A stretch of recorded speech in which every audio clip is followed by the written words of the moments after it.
So every place that says Brian, I should ignore it, right? All right, Okay. pretty much. Bad. Somebody tell me what today's date is. Oh, 12th. all right. I will call to order the workshop meeting of the Park District of Highland Park at 6:03 PM. Kathy, please call the roll. Bernstein. Here. Commissioner Flores Weiskopf. Here? Commissioner Grossberg. Here. Vice President I'm Ruttenberg. here. And President Kaplan will be here shortly. So the next item is additions to the agenda. Are there any additions to the agenda from the commission? No? Seeing none? All right. Our agenda had Park Avenue barge discussion, and due to severe weather, our consultants who were coming from Wisconsin were not able to make it. We're going to reschedule the discussion until a later date.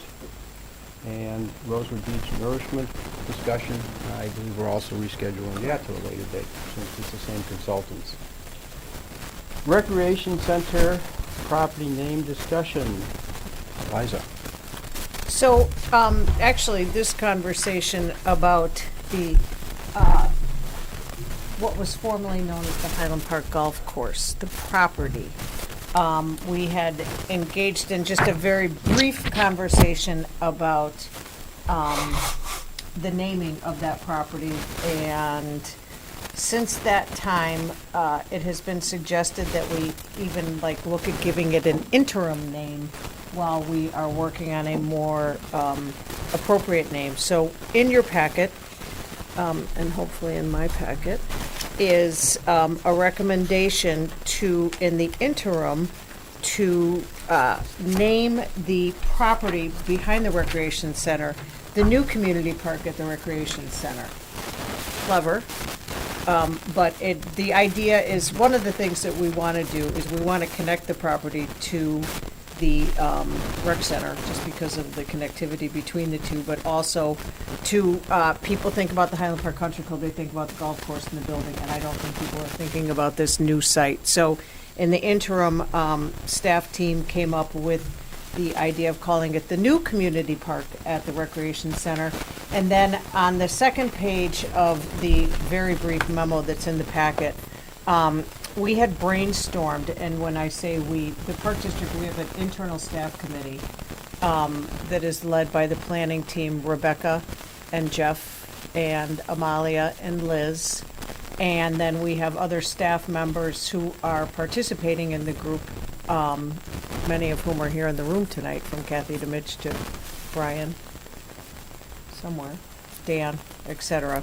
So at any rate, we talked about what we believe should be considered when thinking about the name. And I don't know if you would like for me to read all of these, but one, we talk about the connectivity. I'll go ahead and read them anyway. We talk about the fact that the space is for intergenerational use. It features green spaces for gathering.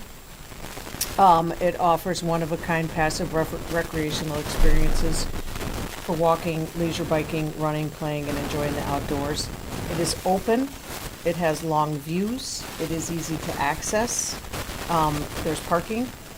It's an opportunity to explore, and everything, the amenities are being derived from the existing features, using the golf site to create some of the features. And then we will have year-round recreation programming, and it is close to downtown. So with all of that being said, we're not asking for us to come up with a name tonight. We're going back to our staff group, but in the meanwhile, we would like to start referring to that property as the new community park at the rec center. Yeah. I think the name as a placeholder is fine, except for after hearing the bullet points and how that relates to the name, I didn't hear one bullet point that relates to the word new. And I'm just curious why it's necessary to have the word new in the title of the park. Well, because it's recently acquired. I mean, we don't have to. I mean, I we just can think just say the community park at the recreation center and be that would fine be with that it. would be my preference, because I mean, again, I'm just one person, and I'm it's not my I ears. see a lot of heads nodding around the room. So. I don't like the idea because it's of the word new. I think because I want to integrate to the community as soon as possible. It's like it's always been there. We may come back and say it should be called community park. Yeah, that's fine, but it's just, that's For my now. only comment. Okay. Any objections? Lori? No, I'm fine with it. It's a I placeholder. think it's fine. Okay, consider it the community park at the Recreation Center. And Okay. we'll be back with more discussion down the road. That's it. Okay. Okay. So, next item is Ravine 10, Rebecca Grill. Rebecca?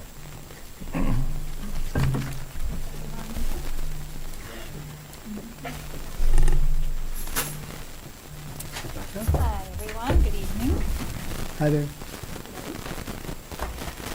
Okay, Dan, wake it up.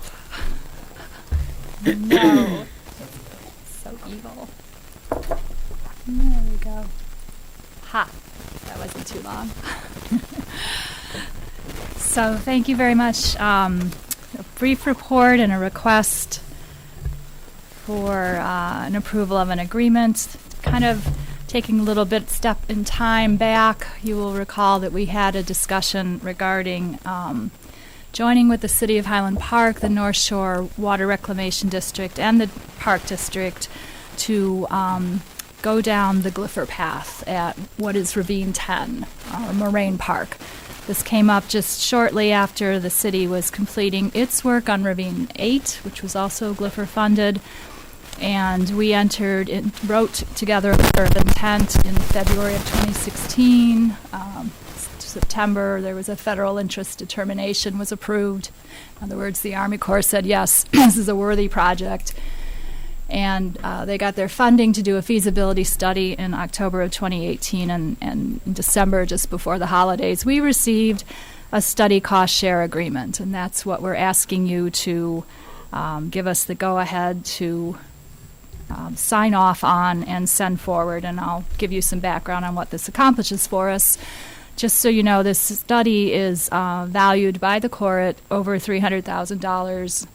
And with this sharing with the city and the sharing with the feds, our share of that is $36,424.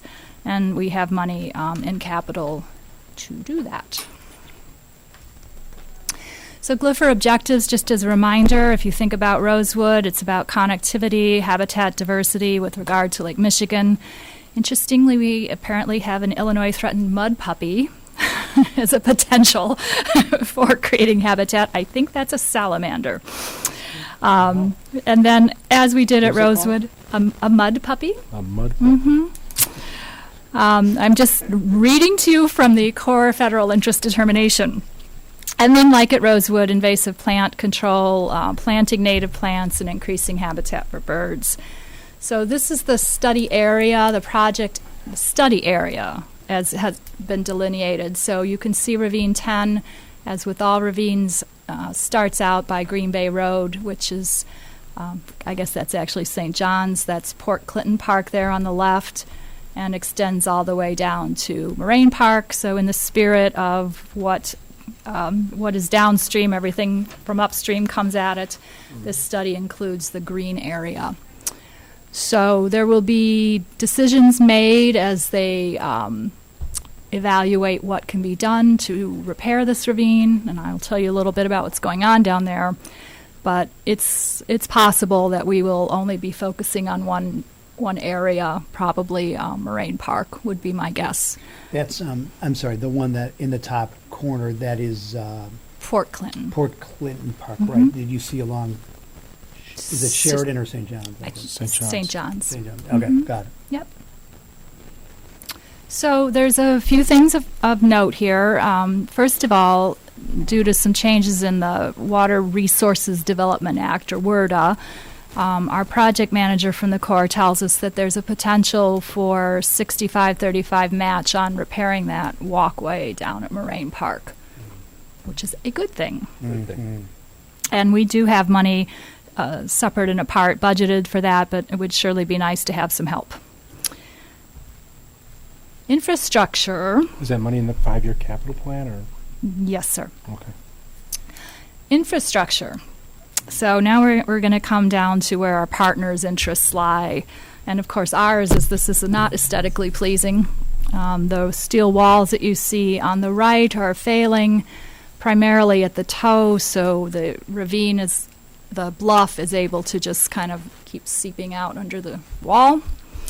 That is a utility line in the foreground, and as you know, that's leading out to the North Shore Water Reclamation District sanitary line that runs up and down the lakeshore. So there's some things there to consider. We remember the GLIFR objectives are about habitat and connectivity and mud puppies. But if you look at some of the things that are called for in the potential action plan, these are also things that will benefit, cover up, protect infrastructure. So that is how the city and the sanitary district have interest in this project. So those things are dealt with, the varying interest of the different agencies in this feasibility study. In around November, we would see a draft of the partnership project agreement and the feasibility plan. Its study results itself. So this process is looking at what are the best alternatives. I mentioned maybe we only work at Moraine Park for cost reasons.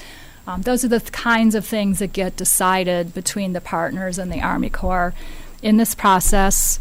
The feasibility study should be done in March of 2020. The partnership project agreement, that's where you really sign off on, okay, we're going to commit money for this project.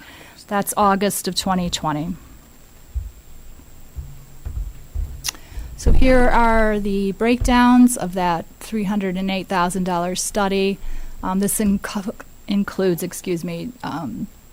topographic studies. They have two biologists and an ecologist out in the field doing the habitat and vegetative studies, as well as engineering. So that's how they're getting $308,000. The first $100,000 has already been awarded and funded by the federal government. So we are sharing $208,000 at 35%. And then that gets split with the city, and that is how we come to $36,424.50.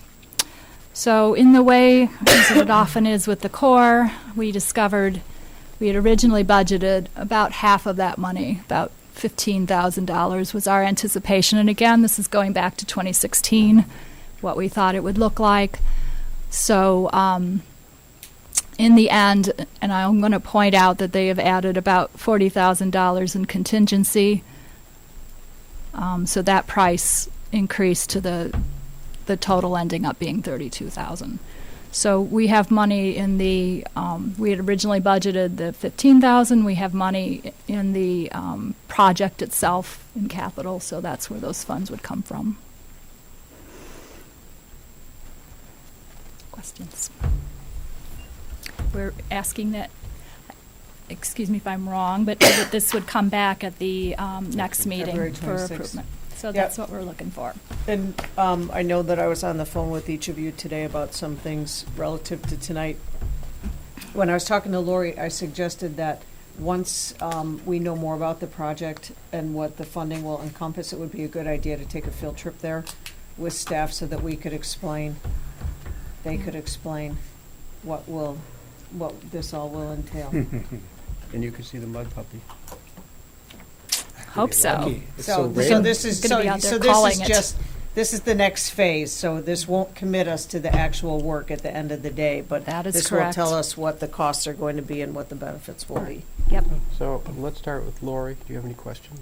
Yeah, thank you. So real quickly, what was the amount we split the city? It's gonna come to 30 what? Our share of the split is $36,424. The Okay. total is somewhere, $75,000. So it's not to exceed that? Are we definitely at least capped so it doesn't go any higher? It is not capped. We've been told that they are not anticipating going over. And there is the 40,000 in contingency there, so one would think that we will be okay. But we always speak carefully when we speak about our friends at the Army Corps. That's all for me. I have two questions. Number one, so we've budgeted $15,000 for this study, and it's coming in higher than that. Do we have to we have the discretion in the budget to amend that, or do we have to actually do a formal amendment to the budget to reflect that? We have money in the capital budget for this project as well in 2019, I think, or 2020. 20. So I think that we can use that money. The amount is low enough that we won't need to amend. Okay. We also requested, if we need to, that we can pay half now, half later. Okay. Has the city approved their funding? Oh, I so apologize. I believe they were bringing it to council yesterday, Yeah. and I don't know what the result was. Well, if We'll find between out. between now and we vote on this, can you Make sure. make sure? And if the city has not approved it yet, can you make it contingent upon our approval, contingent upon the city's approval? Mhm. Good idea. Thank you. You're welcome. Once in a while. My question's about the walkway. So I did see that got addressed in the can you go back to that? Can. And so this is the first I've heard of it because this happened prior to me joining the board. So Ravine 10 didn't mean anything to me, and Liza filled me in on that. It's better than Today. Maroon 10. Yeah. The comeback years. Yeah, exactly. Oh, sorry. So on USACE, Order. what is USACE? United States Army Corps of Engineers. Oh, Army Corps. Got it. I got Army Corps. Okay, so 65% match for cost of improvements to pathway. Have we ever researched what that would cost? Mhm. We have just over $300,000 budgeted for that project, and that was an estimation that was made of cost to repair. Okay, and are those stones that we walk in, those are limestone? I think they are. They look almost like a slate or a blue Slate, stone. Yeah, but like blue, right, okay. Mhm. And are we talking about taking it all the way east and west in terms of, let me just scratch that. Are we talking about the stairway as well? First off, I have to say that these things would be decided in this process. I think the cost that I just spoke to you of did not include the stairway and was primarily the pathway. And when was that built? Do you know? The stairway, I mean? And I almost put it in the slides, but the stairway, I'm not sure, but the whole thing was part of the Hotel Moraines Right. system, and I have a So it postcard predates. that predates 1940s, and there is Right. that particular pathway. So there's there. So I know they have the old bridge that you could see from the new bridge. Yeah. And so this predates the demise of the hotel. It was part of the hotel process where Yeah. the Yeah, guests the- went down to the lake, and this was the pathway down with the old bridge. So this wasn't something that we created after purchasing the No, other we land. did Okay. not. I'm just trying to get filled in on some of this. It's possible somebody at some point updated it since then, but I don't have that record. Yeah, and this includes the ravine that starts heading north, right? And so, are we seeing some of those same? Yeah, are we seeing some of the same exposed pipe, etc., in that area too? I've actually gone down there and walked that area. I don't remember seeing that there as well. I would say that the majority of the exposed pipe is in the outfall to the lake, but I Yeah. believe that the city has also pointed at the south Yeah, I meant south. tributary Yeah. as being an area of interest to them. The sanitary district's interest is primarily out on the lake and in the bunker that's on the beach Because they have pipe there. along the lake shore. Yes. Okay, thank you. You're welcome. A couple questions. So I just want to back up.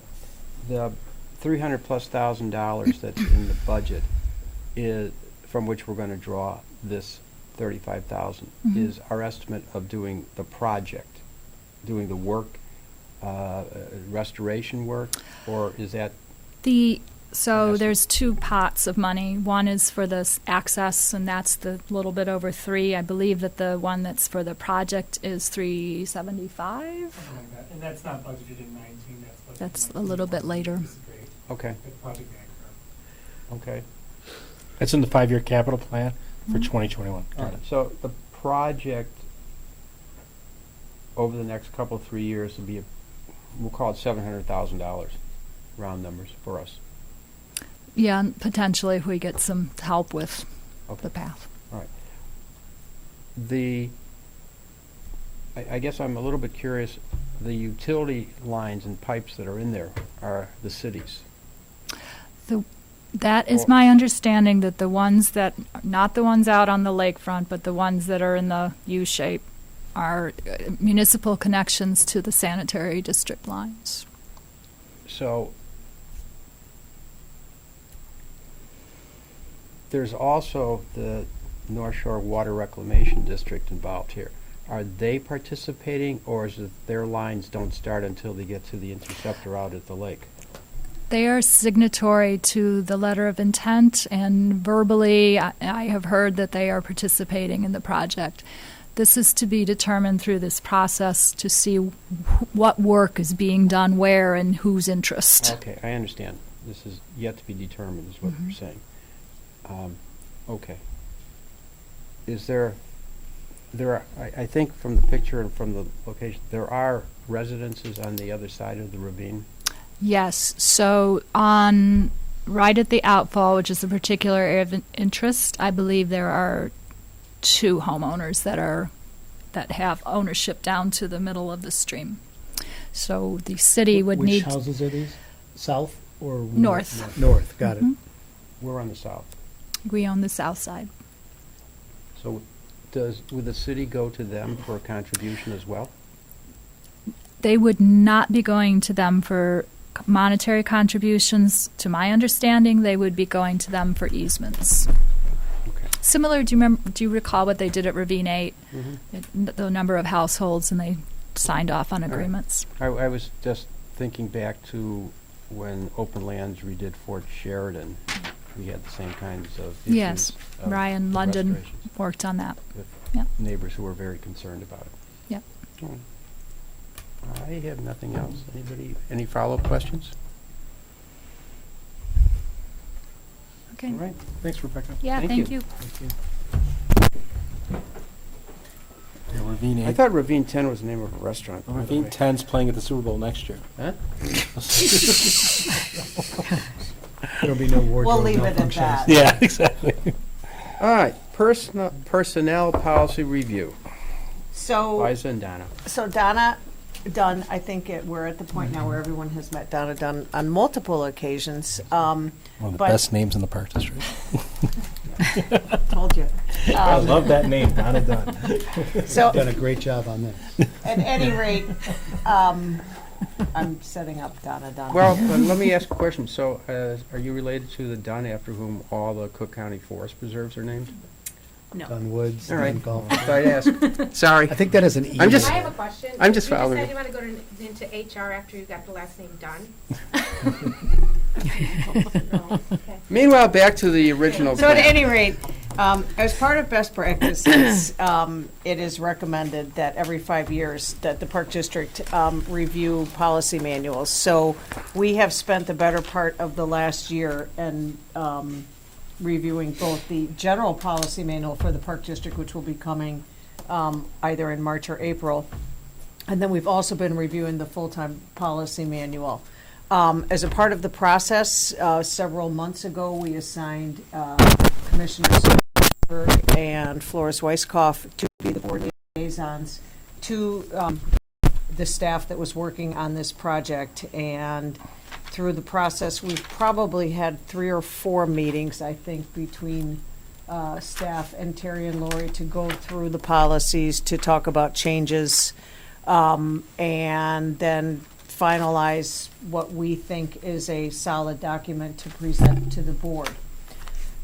So with that being said, I'm going to give the hats off to Donna, who organized what I think is a really simple little spreadsheet here that runs through the policies that were either updated, just some language tweaks, or updated because of law, or suggestions to change the policies from within the committee and staff. So I think the simplest way to go about this is to have Donna just go through the summary changes. And I have had an opportunity with Donna to talk with each of you to make sure that there weren't any, I mean, obviously there will be questions and perhaps more questions, but just wanted to spend a little time with everyone reviewing. And then Terry or Lori, if you guys have anything you want to chime in on this, we'll get going. Okay. Okay? Has this been reviewed by council? Yes. Laner Muchin, or is it This was Ansel Glink. Ansel Glynn? Okay. So if it's okay with you, I will just go section by section, based on the spreadsheet of the changes. Starting with section 3, we had 5 revisions within that section and then 2 new additions to that.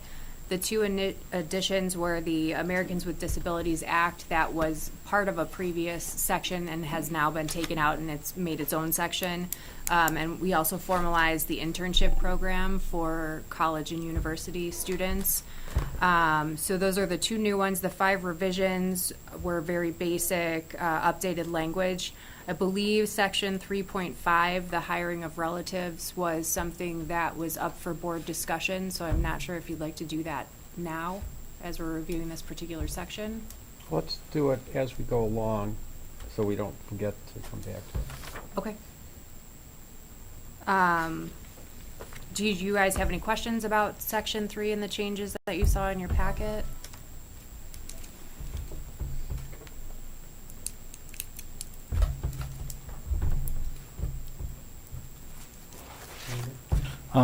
Yeah, I didn't have a chance. Just give me a second, 'cause I forgot to read the internship. I skipped over that when I looked at this. Give me a second. Okay, that's my question's answered. Any questions? Lori? Terry? Okay. Oh, one question regarding outside employment. I know that we've had issues in the past with regard to that. So can you just walk us through how we're monitoring that, how we're enforcing issues regarding outside employment, and what changes have been made as a result of the, I think that's 3.17. Yes. Hold on. So on an annual basis, we ask employees to submit in writing any outside employment that they have. We revised this policy to make it very specific in what we're going to be requesting from them in order to address issues that have occurred in the past. To be specific to if they're employed by someone else, if they are self-employed, the name of the company that they're working for, the scope of their business, their position, the number of hours per week, and how they market. And we also added a statement in here that they shall not receive pay other than Park District pay for performing services on work time. So we're making sure that we have that in there, that they cannot do any outside work while they're working on Park District time. Great, thank you. Okay. So being that we're in section 3, did you want to talk about 3.5? Go back to it now. Okay. So section 4, we had removed one area, and that was section 4.4 for external background checks. The only reason we removed that is because it was already included in 2 other sections, so it was repetitive. So that policy still exists in the other 2 sections, 4.5 and 4.6. We revised language in 2 other areas in section 4. Again, it was just updating language to make the policies more clear. Did you have any questions in section 4? No? Okay. Section 6, we had 11 revisions, 2 new sections, one of them being flexible scheduling and the other one being the uniform and safety shoe reimbursement. We had some IRS required language that needed to be added for uniform and safety shoes, so we took care of that. And flexible scheduling was a new policy that we had added. There was one section for the personal use of district equipment that we replaced with language that was recommended by PDERMA. Could I ask you to take a moment and explain the, I think that's a section about clothing and, is that the right section? Sure. I'm not following on the computer, that's why Okay, I'm guessing yes. at it. No problem. Let me flip to that page. So for the uniform and safety shoe reimbursement, basically the IRS has a new, not new, but they have regulations that we have to tax employees for any clothing or uniform above a certain threshold. While the IRS does not stipulate what that dollar amount is, recent rulings have made that threshold around $25 as being considered de minimis. Did you put 100 in here? There is 100 in There was a there. lot of discussion on this. Is there? A lot, well, amongst the committee. What's the context of the discussion? Well, let Donna Yeah, go ahead, Okay. and then, explain a little more, Yeah. then it might make more sense. So we had to add some language in order to specify that the exemptions to IRS taxation for uniforms would be the lifeguards, for their swimsuits. We do require that they turn them back in at the end of the season. Any safety wear for any of the parks or maintenance employees that we require them to have, and safety shoes, the IRS does not consider taxable. So we added the language in order to meet the requirements under IRS. But we did have a lot of discussion about this during our meetings because, you know, we do require our staff to wear these uniforms, and then to tax them on that was one of the concerns that we had as an organization. If we want our employees to wear uniforms so they're distinguishable when they're doing what they're doing, but then have to tax them, that was what one of the big discussion points were. Again, the IRS doesn't say that $25 is the threshold. They don't specify a dollar amount at all. That's just been recent. And we did talk to Ansel Glink about using $100 as de minimis, and they were comfortable with that. That was a number also that Terry and I and Annette, you know, were comfortable with. In part to what Donna said, we have, for example, take our golf pros. Those polos are $50, $60. I mean, it's really unfair because not only is it a uniform, it's a form of branding. And, you know, when we are presenting ourselves to the community, we don't want to necessarily be seen as a park district when it comes to certain facilities and programs. So we really need to kind of keep that in mind. So that's kind of how we got to that number. We also considered the rec center staff, the attendants who wear our uniform, and also the trainers. That's kind Creek. of how it came up. and then Deer Creek. Yeah, it That's adds up Deer Creek- really Deer quickly. Creek- Yeah, the only thing I was going to think is, I'm just thinking out loud about, like, for example, the polos, and it can run any between $50 and $70 or $80. The fleeces, that they Right. could run over $100. I don't know how much they are. I mean, what the price point is. So I just want to make sure that if we're requiring our employees to wear a fleece or whatever, that it's not a taxable event for them. I mean, I don't know enough about That was this. the issue. Yeah. We said, you know, what do we put the tennis pros in? You know, do they wear a hoodie, a sweatshirt, or Right. do we just make sure that they wear a polo with a logo? It got really tricky. You know, because now that we've upgraded the offerings at the golf course, that's what I'm kind of thinking. Because we have some nice stuff there, and I'm assuming Right. this year we're going to have some really nicer stuff. So Annette was the Yeah. defender of the policy because she's worried about the IRS coming in and evaluating our program because other park districts have gotten in trouble because they don't have a Policy. policy. So that's one thing. So we have a policy.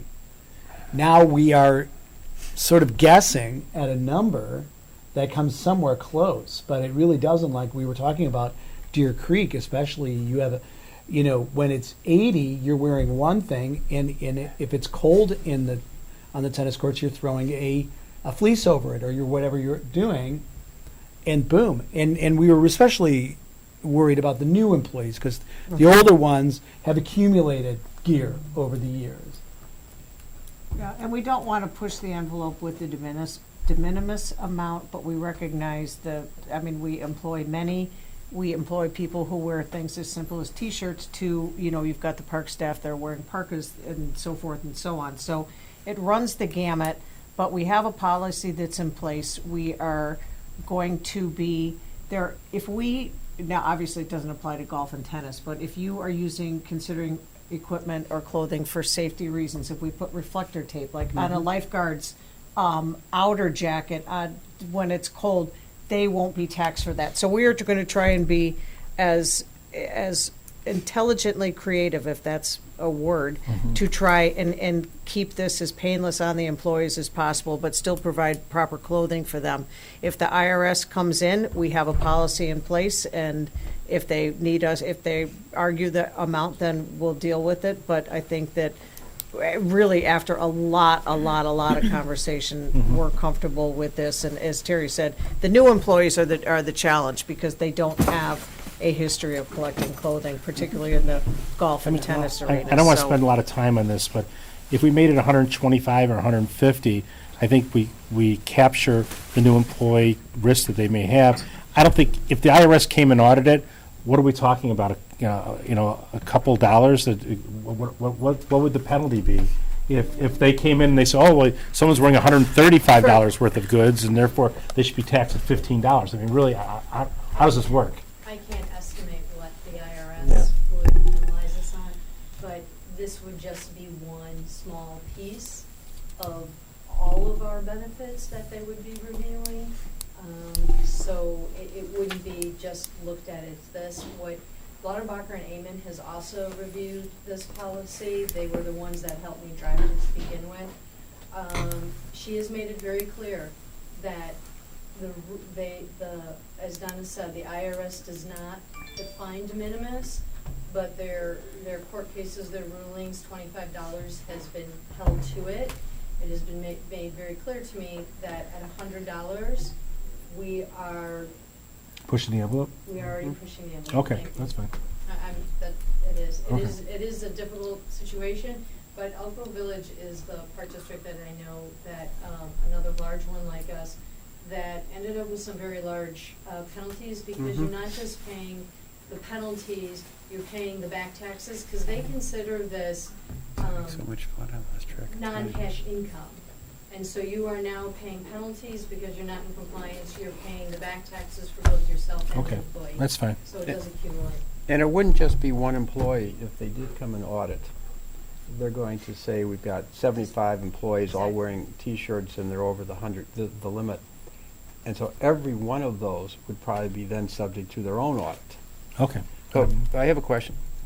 Would it help the case if we changed our, well, okay, first of all, we're saying that apparel uniforms are Park District property.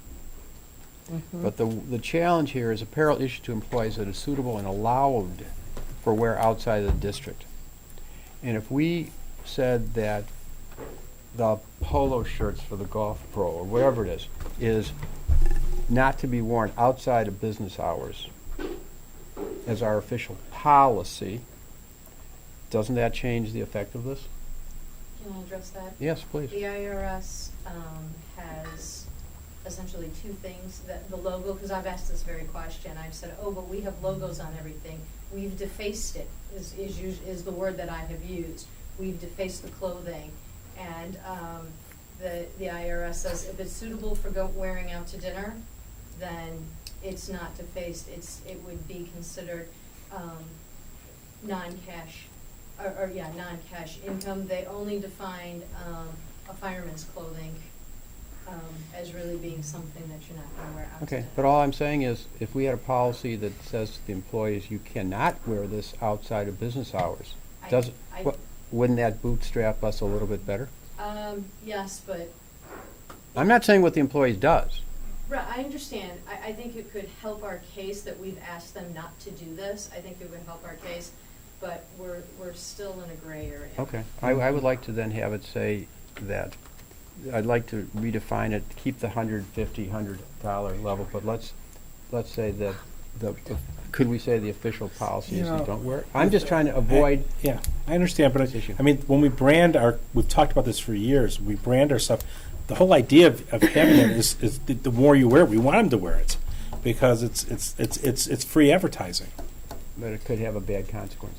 Cal, we spent a lot of time, that's what you said, I'd Yeah. like to spend a little more time on it. We did, and we believe we still should. It's one of those things where our, It's on you know, page our hands are tied 46. because of the IRS. We don't agree with that. We see value Of in the- our I employees agree. wearing I do too. uniforms and how they look, how they present themselves, the advertising, and, you know.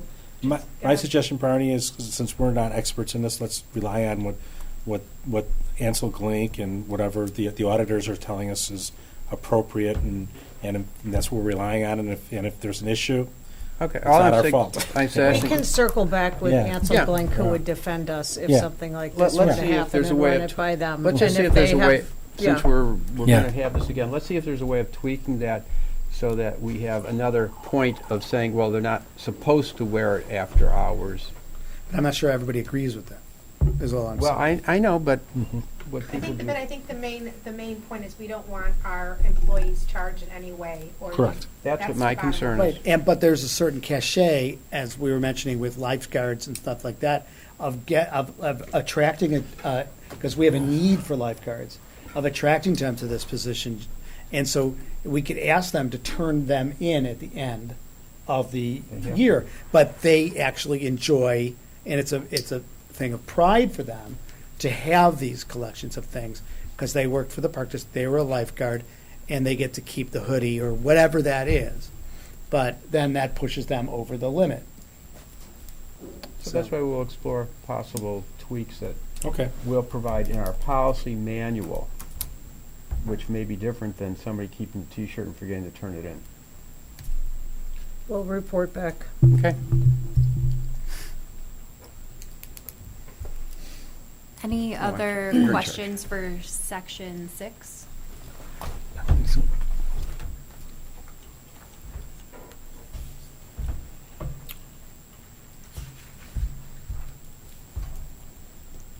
Anything?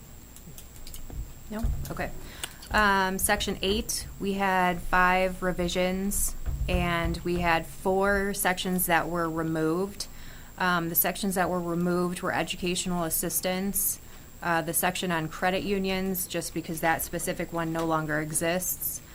The certification cost reimbursement, that was duplication of another section. And the paragraph on Park District expenses, because that's already covered in the purchasing policy. One of the sections that I want to bring your attention to is 8.6, and that was jury duty.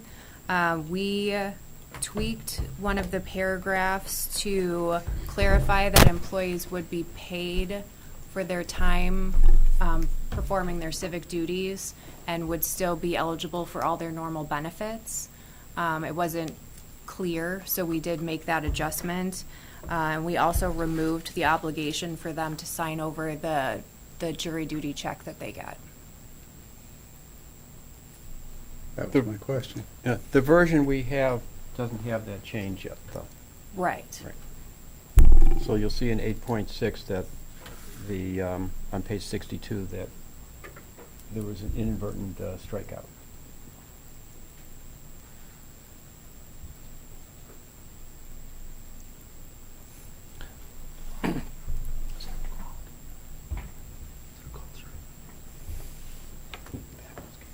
I have no Any idea what they're saying. questions on section 8?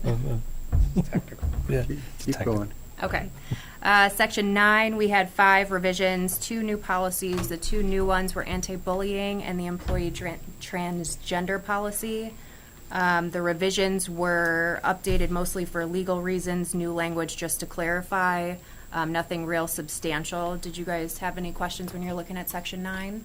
And just as an FYI, the anti-bullying and the transgender policy were already previously approved by this board, but now are in where they belong. And in a further update, that's consistent with the efforts of the city, that the city and the school districts are also have anti-bullying policies. We were a leader in that Yes. area, both of those areas. Okay, section 10, we had 1 revision and then 1 addition. That was the Family and Military Leave Act specific to Illinois that we're required to have. Again, legal language, so no substantial changes there. Questions, section 10?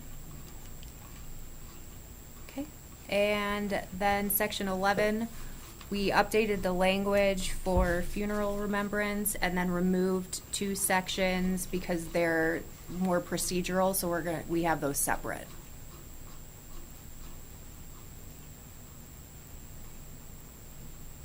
And then any of the previous appendices that we had, there were no changes to those, so those will be attached and included as part of the personnel manual as they have been in the past, but they weren't included in your packet because there were no changes. Regarding social media, I don't think there was any change. Was there any changes to social media? Social media was an appendix before that we moved into the actual policy. How do we monitor, or do we monitor employees' social media posting, or how does that work? I don't know how in-depth we get with staff. Liz, if you want to touch on it, I don't really think that we monitor our own social media. We just monitor what's going on the Park District website and our social media. Okay. And we are very limited on what we can monitor when it comes to our employees' personal social media Got it. pages, so. Okay. I Okay. also know that we have had discussions about social media and how it involves elected officials.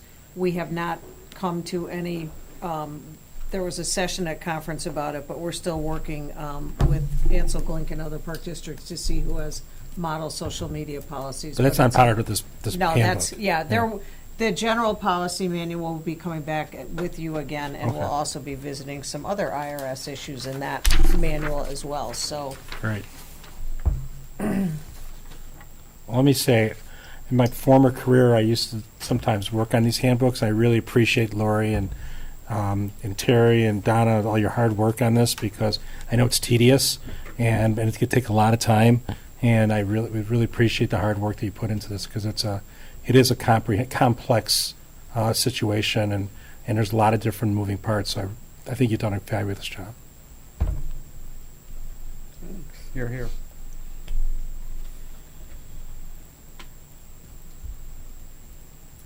So, so I think that in terms of any reporting back to the board, we'll come back with any additional information about the uniform, and I think that everything else is as is. Yeah. So, And I think, just for clarification, this is the policy applying to the 40-hour full-time employees. There will Correct. be a kindred plan for a policy manual for the 30 to 39 policy. Yes, and part-time. So there's 2 more manuals that will be updated after this one. Where this does is the foundation. Where does it say that, by the way? It does, on the copy that you received as part of the packet, it said full-time employee Is it the- policy. It will be revised to say full-time 40 or more hours. Oh, okay. Yeah, I was wondering what that was. So is that defined term in the agreement then? That is that's how it's defined in the policy manual, yes. Okay, all right.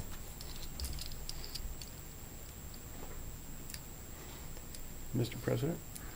I was waiting if you were going to go talk about section 11, or are you done? I did. So section 11, as long as nobody has any questions. All right. Okay. Are we going back to 3.5 or? So 3.5 was the hiring of relatives. I don't know if anybody, before you came in, did anybody have any questions about that? No, I have no questions. Yeah, we just made the one addition about full-time. Mm-hmm. How many full-time employees does Park District have? Donna? Yeah. 40 plus hours, we have 84 total. That's both hourly and salary. For 30 to 39, we have 17.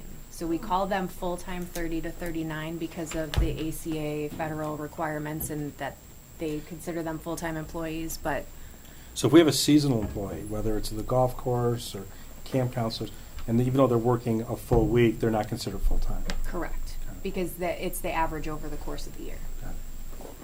Are we letting them work over 40 hours? Seasonal employees? Seasonal employees in a week? Not unless it's an emergency situation. They would be eligible for overtime in that week if they did, Okay. And there's a statute about that, if I remember correctly. working over 40 hours. Yeah, there is.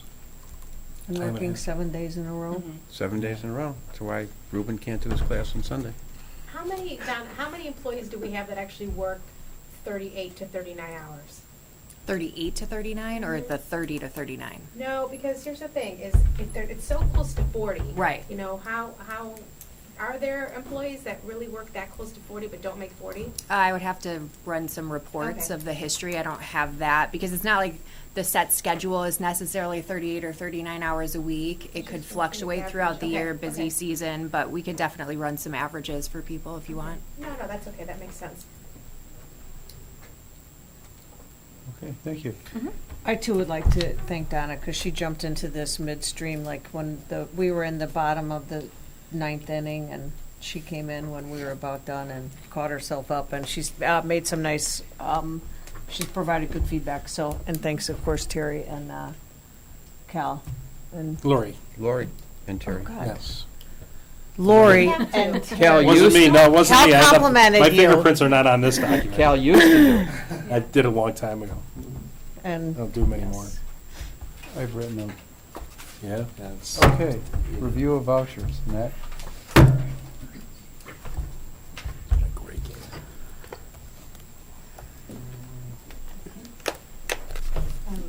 Bills presented for the board's review on February 12th are checks written from January 18th through February 6th, 2019. They total $469,535.70. And yes, I Are there any reviewed. questions? I'm sure you did. What do you think, Barney? Are they okay? You okay? He's personally reviewed them. Yeah, I know he is. Anything stand out, Barney? We're still paying some things from 2018. Right. Where it's kind of winding down now, but this is a mix of 2018 and 2019 expenditures, but they were budgeted in one of the other years, and none of them are anything extraordinary, We didn't have any Hobby Lobby. nothing. Which facility is at 1220 Frederickson Place? Pool Pogo? Okay. or Pogo. Yeah. That makes sense. The water bill is a little bit high. Okay, Barney. Okay. Sorry. Thank you. Open to the That public. was funny. Would anyone like to address the public Rest of the board. or the board? On the public. It's all right. I was having so much fun at work, I ran late Catching and up. I'm all for fun. Okay. That being said, can I get a motion to go into closed session pursuant to the following sections of the Open Meetings Act? Section 2C1, the appointment, employment, compensation, discipline of the district, including legal counsel for the district. Section 2C5, the purchase or lease of real estate, including discussion on whether a certain parcel of property should be acquired. And section, nope, that's it. If that's it, then I make that motion. Can I get a second? Yes. Kathy, can you call the roll? Commissioner Bernstein? Aye. Commissioner Forrest Weisskopf? Aye. Commissioner Grossberg? Aye. Vice President Ruttenberg? Aye. President Kaplan? Aye, we're adjourned at 6:55. Drive carefully, whoever's leaving. Slippery out there. What will be here?